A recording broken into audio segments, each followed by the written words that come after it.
माझ्या दिगूला आत्ताच्या आत्ता सोडा, नाहीतर इथल्या कुठल्या तरी दगडावर डोकं आपटून मी जीव देईन.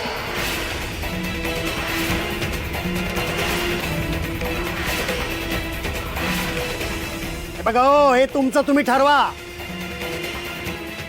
गावकऱ्यांची मुलं सकूनी पळवलेली आहेत, तेव्हा सकू ज्यावेळी हजर होईल त्यावेळेस दिगू शेटना सोडण्यात येईल. हे अंतिम आहे.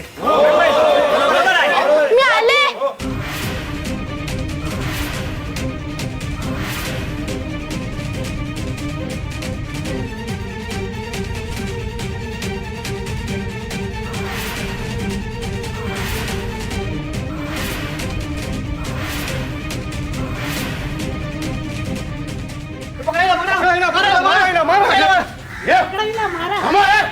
मागं वाहतूक माग या सकुताई.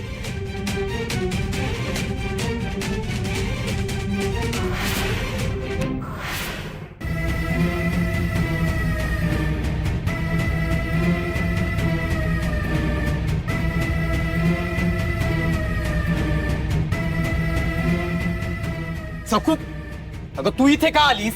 हे हे सगळे लोक तुझ्या जीवावर उठलेत आणि तुला ना काडीची अक्कल नाहीये सकू. दिगू, तू जरा गप्प बस. अगं पण इथे तिची नाही, स्वतःची काळजी घे. आणि ती स्वतःहून आली ना इथे, स्वतःच्या कर्मानं मरणाच्या दाराशी आली आहे ना, मग येऊ दे. तू यात मध्ये काहीच बोलायचं नाहीस.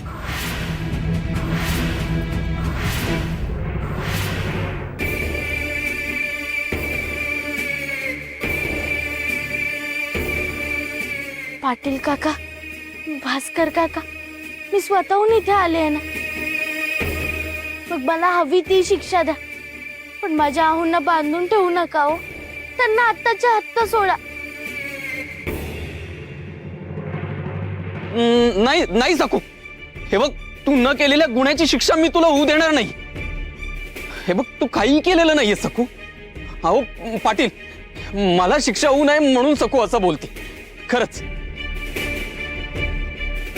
दिगू, अरे तुझी अक्कल काय शेण खायला गेलीये का? नाहीतर काय दिगू, अरे हिच्या नादाला लागून तू स्वतःचा जीव गमावशील. वेळीत छाणा हो. दिगू, वहिनीचं ऐकण्यात तुझा शाणपणा आहे, त्यास तुझ्या तारणहार आहेत. दिगू, आता एक शब्दही न बोलता तू माझ्या बरोबर घरी चालायचं. हे सकूचं काय व्हायचंय ते होऊ दे, तीच लायकी आहे तिची.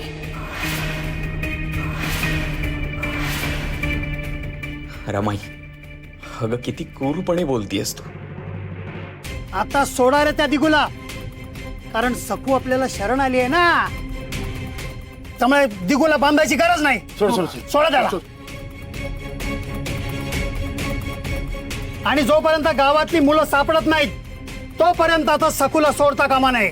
अहो भास्कर बुवा, पण माझी पोरं हाय कुठं ते विचारा ना, ते महत्वाचं नाहीये का? ए बाय, माझा हरिया आणि सोम्या कुठं दडवला आहे सांग की. अगं बोल की.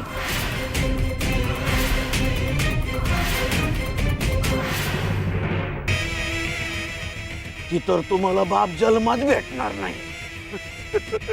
आता ती इसरा. नाही हो, मला काही माहिती नाही त्याबद्दल. हो की नाही आहो? अरे हे बघताय काय, बांधा नाही ना. अहो, तुम्ही काय करताय?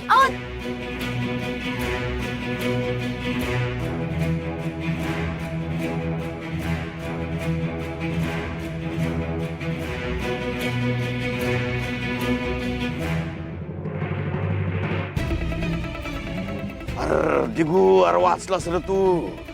तुलाच मारायला मी आलो होतो, पण या सगळ्या प्रकारामुळे मी माझी योजना बदलली हाय. नाहीतर तुझं आत्ता रामनाम सत्य झालं असतं. आणि तिकडं तुझी एक करी सकू वरच्या वाटेला लागली बी असल. हा,